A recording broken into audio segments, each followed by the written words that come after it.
نحمده نصلي ونسلم على رسوله الكريم اما بعد فاعوذ بالله من الشيطان الرجيم بسم الله الرحمن الرحيم ظهر الفساد في البر والبحر بما كسبت ايدي الناس صدق الله العظيم۔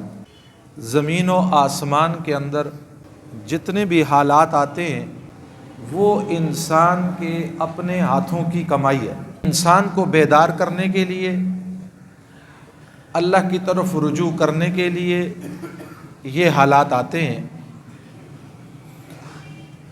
حالیہ کچھ دن پہلے برادر اسلامی ملک ترکی، شام، ان ملکوں کے اندر جو زلزلہ آیا اور اس نے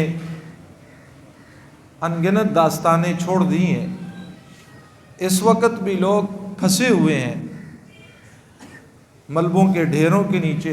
دعا فرمائیں اللہ رب العزت آسانی کا معاملہ فرمائے۔ جو بے گھر ہو گئے ہیں اللہ ان کو گھر نصیب فرمائے، اور اس مصیبت کی گھڑی میں اللہ امت مسلمہ کو یکجا ہونے کی توفیق نصیب فرمائے۔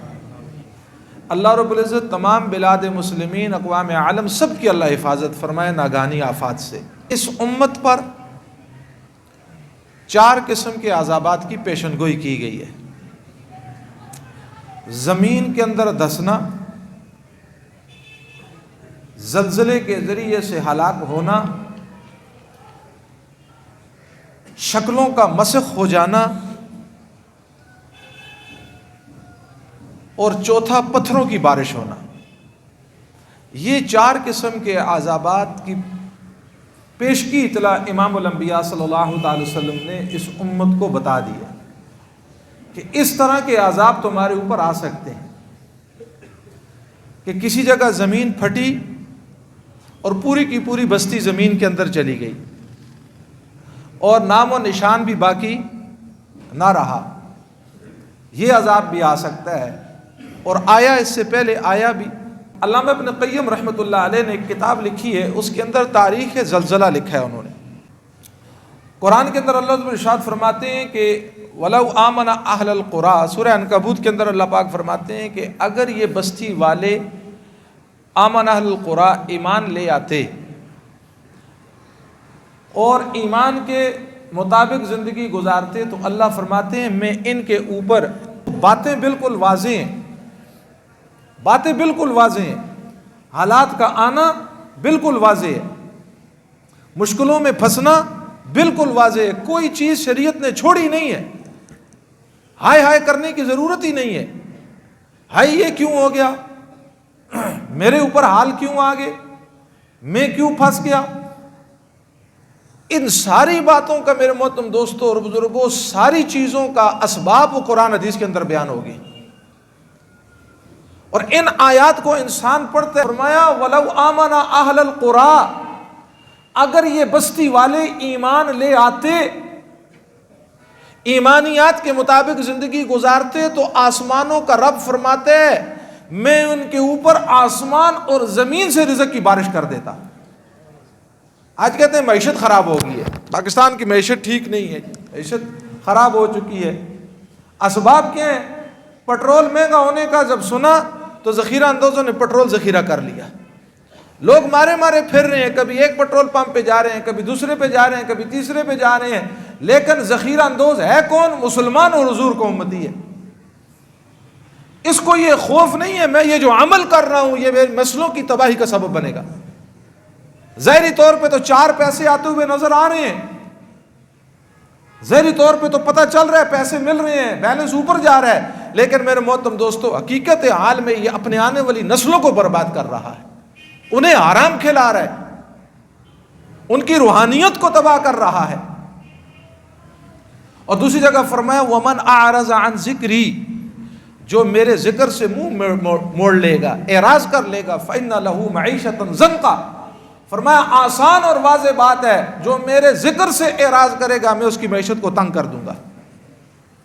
آسان سیدھی بات ہے، ذکر سے مراد علماء نے لکھا ہے قرآن ہے، یہاں جو قرآن کو چھوڑ دے گا، میرے سمیت جتنے لوگ ابھی یہاں موجود ہیں نا، ابھی اپنے گربان میں جھانک کر دیکھ لے، پچھلے رمضان سے لے کر اس رمضان تک میں نے، میری بیوی نے، میرے بچوں نے اپنے گھر میں کتنے قرآن ختم کیے ہیں۔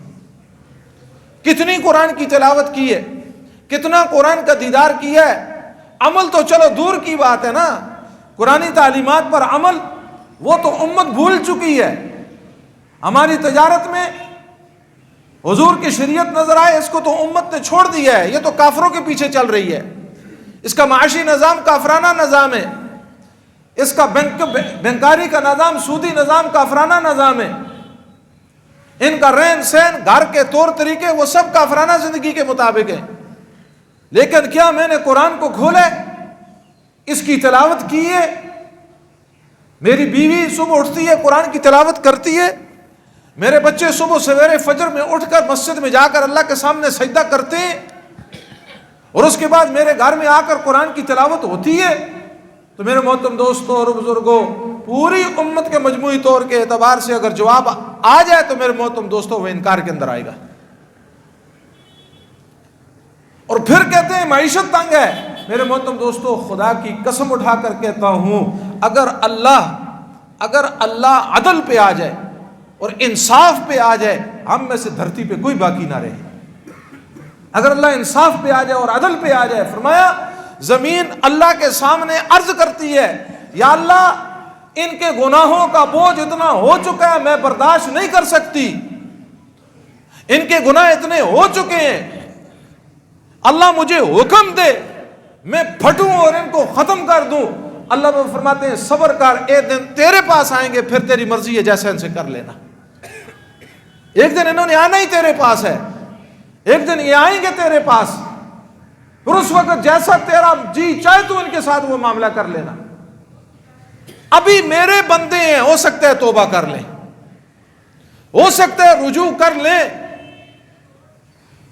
سیدنا عمر فاروق رضی اللہ تعالیٰ عنہ کا زمانہ ہے. میرے محترم دوستو، یہ نہیں ہے کہ زمین نہیں ہلی، زمین ہلی، لیکن اس وقت دھرتی کے اوپر رہنے والے صحابہ جیسے لوگ تھے، سیدنا عمر فاروق رضی اللہ تعالیٰ جیسے عادل حکمران تھے. میرے محترم دوستو اور بزرگوں، آپ زمین کی طرف مخاطب ہو کر کے اس کو رک جا، کیا عمر تجھ پر عدل نہیں کرتا؟ کیا عمر تجھ پر عدل نہیں کرتا؟ ہلتی کیوں ہے؟ میرے محترم دوستو اور بزرگوں، زمین کا ہلنا بند ہو گیا. پھر زمین نہیں ہلی. پھر اس کے بعد بہت ساری تاریخ ہے، زلزلوں کا آنا، پھر لوگوں کا اس کے اندر، میرے پورے علاقوں کا اس کے اندر دس جانا. لیکن میرے محترم دوستو اور بزرگوں، ان کے اسباب کیا ہیں؟ سیدہ امی عائشہ صدیقہ رضی اللہ تعالی عنہا سے کسی نے پوچھا، امی جان فرمائیں زلزلے آتے کیوں ہیں، ان کے اسباب کیا ہیں؟ آپ نے پہلی بات فرمائی، آپ نے فرمایا زلزلے آنے کا پہلا سبب جب عورتیں غیر مردوں کے لیے خوشبو استعمال کریں. جب عورتیں غیر مردوں کے لیے خوشبو لگا کر باہر نکلیں، خاوند کے لیے نہیں لگائے گی، خاوند کے لیے نہیں بنے گی، سروے سورے گی، یہ بازار آئے گی تو خوشبو لگائے گی، یہ کسی کی شادی پہ جائے گی تو خوشبو لگائے گی، یہ کسی کی دعوت پہ جائے گی تو خوشبو لگائے گی. خوشبو کا استعمال اس نیت سے کرے گی تاکہ اپنے نہیں غیر مردوں کو ماہل کرنے کے لیے. فرمایا پھر سن لو، پھر اللہ زمین کو ہلائے گا. آج ہم مجموعی طور پر دیکھ لینا، آپ تو بازاروں کے اندر رہتے ہیں، آپ کو تو مجھ سے تو زیادہ آپ کا آلات جانتے ہیں، جتنے مجھے نہیں پتہ اتنا آپ کو پتہ ہے. آپ تو یہ سمجھیں یہاں پر پورا ایکسرا آپ کے سامنے. دوسری بات ارشاد فرمائی، فرمایا کہ عورت غیر مرد کے سامنے ننگے ہونے کو جب عار نہ سمجھے، جب عار نہ سمجھے. تیسری بات فرمائی، فرمایا جب موسیقی، ناچ اور گانا یہ عام ہو جائے. اور چوتھی بات ارشاد فرمائی کہ فرمایا جب شراب اور سود یہ عام ہو جائے. یہ اسباب آپ نے فرمائے کہ یہ سبب بنتے ہیں زلزلے کے آنے کے، یہ سبب بنتے ہیں زمین کے ہلنے کے. میرے محترم دوستوں اور بزرگوں، ہم معاشرے کے اندر دیکھیں، امت کے اندر ہم دیکھیں، کیا گانا عام نہیں ہو گیا؟ کسی گاڑی پہ بیٹھے، میرے محترم دوستوں، گاڑی والا گاڑی اس وقت تک نہیں چلاتا جب تک اس کی عادت اس گندی چیز پر نہ بنی ہو۔ ہوٹل میں چلے جائیں، ہوٹل والا کھانا بنا رہا ہے، میرے محترم دوستوں، ساتھ یہ بدماشی چل رہی ہے۔ کوئی نوجوان ہے، سکول، کالج، یونیورسٹی میں اس وقت علیحدہ شعبہ قائم ہو گیا ہے۔ یہ کیا ہے؟ یہ میوزیکل ہے۔ بچیوں کو، چھوٹے چھوٹے معصوم بچوں کو گانے سکھائے جا رہے ہیں، ڈانس سکھایا جا رہا ہے۔ میرے محترم دوستو، آپ علیہ الصلوۃ والسلام نے سیدھا اور صاف ارشاد فرمایا، سنو میری امت، سنو میری امت، ان الغنا، بے شک گانا دل کے اندر نفاق کو پیدا کرتا ہے، منافقت کو پیدا کرتا ہے، اور فرمایا کہ یہ چیزیں آگے زنا کا سبب بنتی ہیں، یہ زنا پر ابھارتی ہیں، یہ زنا کی طرف لے کر جانے والی ہیں، زنا کا دروازہ کھولنے والی ہیں۔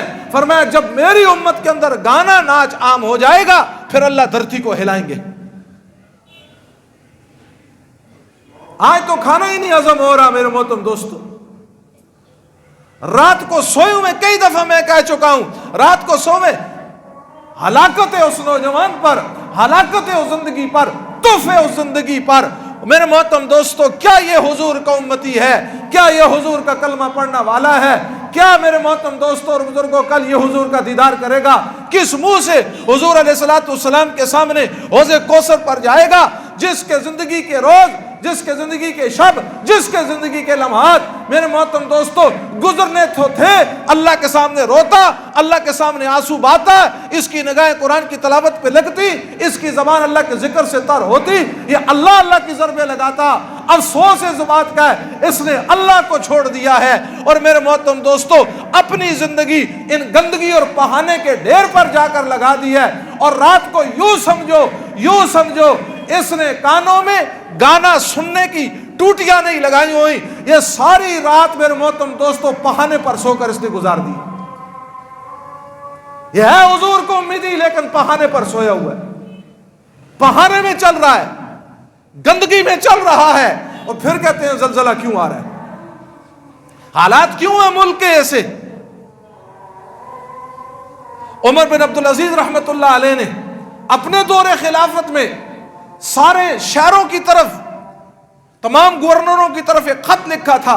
آپ نے فرمایا اگر کہیں زلزلہ آ جائے، اگر کہیں زلزلہ آ جائے تو لوگوں سے کہنا سب سے پہلے اللہ سے توبہ کرے، اپنے گناہوں کی معافی مانگے، ان گناہوں کو چھوڑ دے۔ وہ پاکیزہ دور تھا، وہ عدل کا دور تھا، وہ انصاف کا دور تھا میرے محترم دوستوں اور بزرگوں۔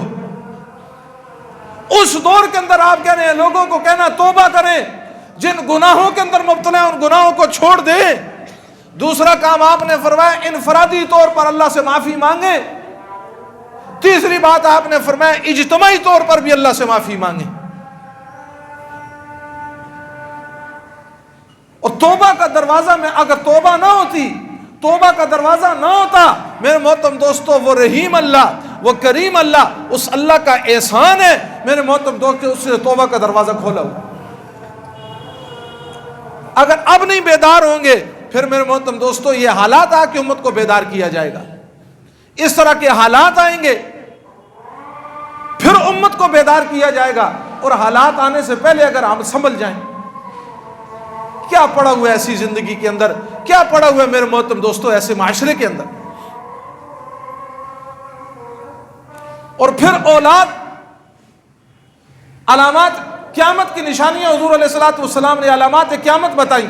آپ نے ایک ارشاد فرمایا کہ جب مکہ کے پہاڑوں کو، جب مکہ کی دھرتی کو چیر کر راستے بنائے جائیں، اور دوسرا آپ نے فرمایا کہ جب مکہ میں عمارتیں پہاڑوں سے اونچی ہو جائیں۔ یہ دیکھو 1400 سال پہلے حضور نے ارشاد فرمایا تھا۔ آپ میں سے جو لوگ حرمین گئے آپ دیکھتے ہیں کہ پہاڑوں کے اندر غار بنا کر راستے نکالے گئے ہیں، اور وہاں کی عمارتیں قریب قریب پہاڑوں سے اونچی ہو چکی ہیں۔ اور پھر آپ نے تیسری بات ارشاد فرمائی، جب عرب کی دھرتی سرسبز ہونے لگ جائے، سبزہ زیادہ ہونے لگ جائے. اب آپ خود دیکھیں وہاں کے حالات بدل رہے ہیں. اور پھر آپ نے فرمایا دیہات میں بکریاں چرانے والے شہروں میں آ کر بڑی بڑی عمارتیں بنانے لگ جائیں. دیہات میں اور زندگی تھی, بکریاں چرانے والے تھے, پھر شہر میں آ گئے اور شہر میں آ کر بڑی بڑی عمارتیں بنانے لگ جائیں. اور پھر آپ نے فرمایا جب آل عراق پر کھانا پینا بند کر دیا جائے, یہ نشانی بھی پوری ہو گئی. عالمی پابندیاں لگی عراق پر, وہاں کے باشندے اپنے بیمار ماں باپ اور بچوں کے لیے اٹھا کر پھرتے تھے, لیکن ان کو دوائی اور کھانا نہیں ملتا تھا. اور پھر آپ نے فرمایا وَإِذَا اتُّخِذَ فِيءُ الدُّوَلَ, جب قوم کا مال چند ہاتھوں میں آ جائے, آپ بھی ٹیکس دے رہے ہیں, میں بھی ٹیکس دے رہا ہوں, ہمارا ٹیکس جمع ہوتا ہوتا قومی خزانے میں جا رہا ہے, لیکن قومی خزانے کو باپ کا مال سمجھ کے ملک میں حکمران لوٹ رہے نہیں لوٹ رہے. کہتے ہیں جی معیشت ٹھپ ہو گئی ہے. ایک تو میں کہتا ہوں اس عوام کا بھی یہی حال ہونا چاہیے. معیشت چل نہیں رہی ہے, معاشی حالات کمزور ہیں, لوگ بھوک سے مر رہے ہیں, لوگ خودکشیاں کر رہے ہیں, لیکن میرے حکمران کے لیے آج بھی پروٹوکول جاری ہے. میرے حکمران کے لیے آج بھی لگژری گاڑیاں آ رہی ہیں. میرا حکمران آج بھی محلات میں لے رہا ہے. میرے حکمران کو آج بھی نوکر چاکر ملے ہوئے ہیں. خدا کی قسم جس طرح اس ملک کا حال ہے, یہاں کے حکمران کو اس وقت کے شرعی قانون کے مطابق نہ لگژری گاڑیوں کی گنجائش ہے, نہ تجھے نوکر رکھنے کی اجازت ہے, نہ تجھے محلات میں رہنے کی اجازت ہے. حضرت ابو بکر صدیق رضی اللہ تعالیٰ عنہ, میرے محترم دوستو, وقت کا حکمران اور وقت کا خلیفہ, اور آپ نے فرمایا میری تنخواہ اتنی مقرر کرو جتنا مدینے کا ایک مزدور لیتا ہے. لاؤ نہ ایسا عدل کہاں سے لاؤ؟ چند ہاتھوں میں, اور پھر ہم ووٹ نہیں دیتے. ابھی الیکشن آئیں گے نا, پھر ووٹ کا پیمانہ وہی ہوگا. وہ خان جی آئیں گے, وہ امان آئے گا, وہ ملک آئے گا, وہ فلانا آئے گا, جنازے میں شریک ہوگا, بس یہ پھر ٹھہر ہو جائے گا, پھر ان کو ہی ووٹ دیں گے. جمہوریت کیا ہے میرے محترم دوستو؟ 70 سال میں جمہوریت نے اس ملک کو کیا دیا ہے؟ کچھ بھی نہیں دیا. اور فرمایا والامانۃ مغرمہ, امانت کے اندر خیانت کی جائے گی. تیسری فرمایا ناپ تول میں کمی کی جائے گی. ناپ تول کا کمی کا ہمارا ذہن کنسپٹ یہ ہے کہ بس جی جو ترازو ہے اس میں جو کم تولے گا یہ ناپ تول میں کمی ہے. فرمایا یہ نہیں, ناپ تول کی کمی ہے. خاوند بیوی کے حقوق پورے نہیں کر رہا, یہ بھی ناپ تول کی کمی ہے. بیوی خاوند کے حقوق پورے نہیں کر رہی, یہ بھی ناپ تول کی کمی ہے. والدین اولاد کے حقوق پورے نہیں کر رہے, یہ بھی ناپ تول میں کمی ہے. اولاد والدین کے حقوق پورے نہیں کر رہی, فرمایا یہ بھی ناپ تول کی کمی ہے. میرے محترم دوستو, عمومی طور پر معاشرہ جس جگہ پہ میں اور آپ ملازمت کر رہے ہیں, اس ملازمت میں رہتے ہوئے میں ملازمت کے حقوق پورے کر رہا ہوں تو پھر تو ٹھیک ہے. اگر حقوق نہیں پورے کر رہا, میں بھی ناپ تول کی کمی کے اندر شمار ہوں. وَأَطَاعَ الرَّجُلُ زَوْجَتَهُ, مرد بیویوں کے فرما بردار ہو جائیں گے. پھر اس کا وسیع مفہوم ہے. وَعَقَّ أُمَّهُ, ماں کے نافرمان ہو جائیں گے. وَأَقْصَى أَبَاهُ وَأَدْنَى صَدِيقَهُ, وَأَقْصَى أَبَاهُ وَأَدْنَى صَدِيقَهُ, فرمایا کہ باپ کی بات پر دوست کی بات کو ترجیح دی جائے گی. دور سے باپ بھی آتا ہوا نظر آئے گا, دوست بھی آتا ہوا نظر آئے گا. باپ آتا ہوا ہوگا, باپ سے کنارہ کشی کرے گا اور دوست کو سینے سے لگائے گا. وَأَقْصَى أَبَاهُ وَأَدْنَى صَدِيقَهُ وَظَهَرَتِ الْكَائِنَاتُ فِي الْمَعَازِفِ, گانے بجانے والوں کو عزت کی نگاہ سے دیکھا جائے گا. میرے محترم دوستو, کیا میرے ملک میں یہ نہیں ہو رہا؟ کیا ان کو تغمہ جرت اور ستارہ امتیاز ان گانے بجانے والوں کو نہیں دی جا رہا؟ صدارتی ایوارڈ سے نہیں نوازے جا رہے؟ ہمیں ان کو عزت کی نگاہ سے دیکھا جائے گا. میں صرف اس نسبت کی نفی کر رہا ہوں, انسانیت کی نفی نہیں کر رہا.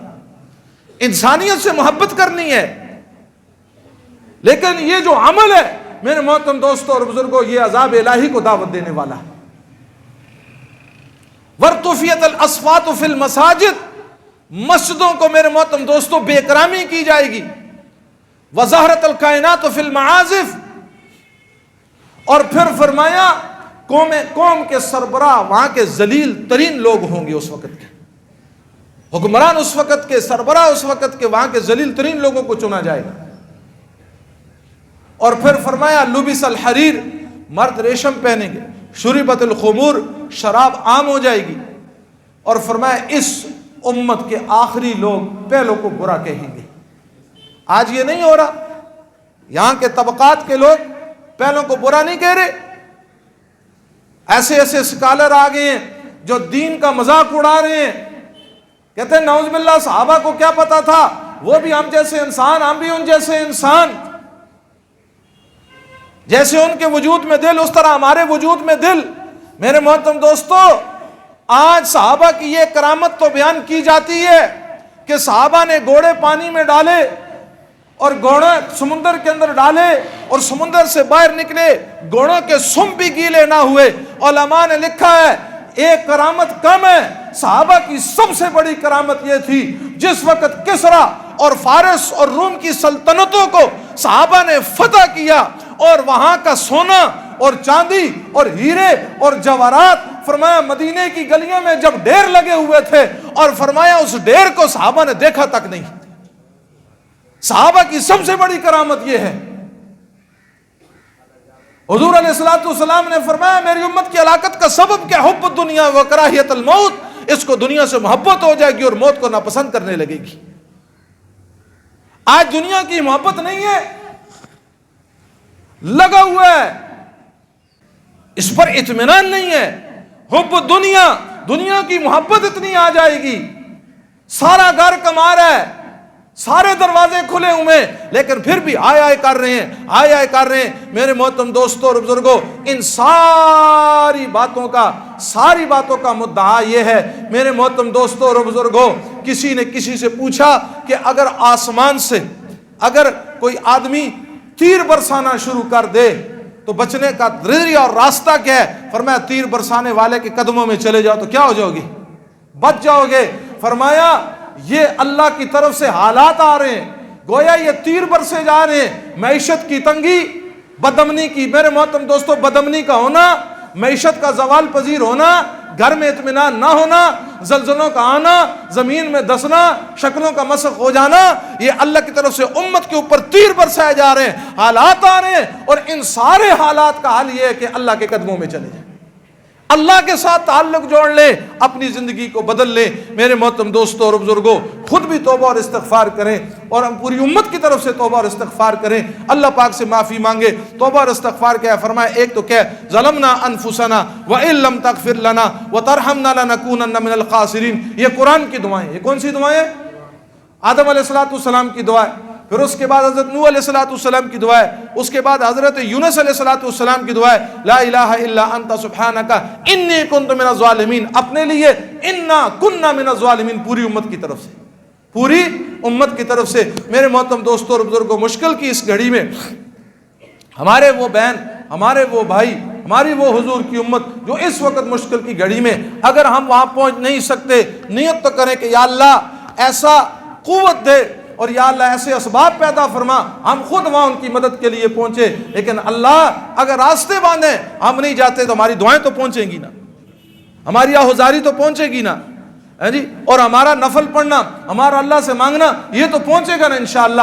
تو دعا فرمائے میرے محترم دوستو، ہے باہمت قوم ہے، ہم سے زیادہ باہمت قوم ہے، انشاءاللہ اس مشکل گھڑی سے نکلے گی. لیکن ہم نے ان کے لیے کیا کرنی ہے؟ دعائیں کرنی ہے. خصوصاً جو شام کے لوگ ہیں، ترکی میں امداد بھی جاری ہے، لوگ بھی جا رہے ہیں، لوگ متوجہ بھی ہیں، لیکن شام کی طرف رخ کام ہے، شام کی طرف لوگوں کا جانا کام ہے. شام پہلے حالات میں گرا ہوا ہے، پہلے میرے محترم دوستو قسم پرسی میں زندگی گزر رہی ہے، پھر اوپر سے زلزلے کا آ جانا. اے اللہ بلاد شام، اور حضور علیہ السلام نے فرمایا اگر شام میں امن نہیں ہے پوری دنیا میں امن نہیں ہو سکتا. شام میں امن ہوگا پھر سمجھو پوری دنیا میں امن ہے. یا اللہ تو شام کے اندر امن نصیب فرما، شام کے باشندوں کی حفاظت فرما.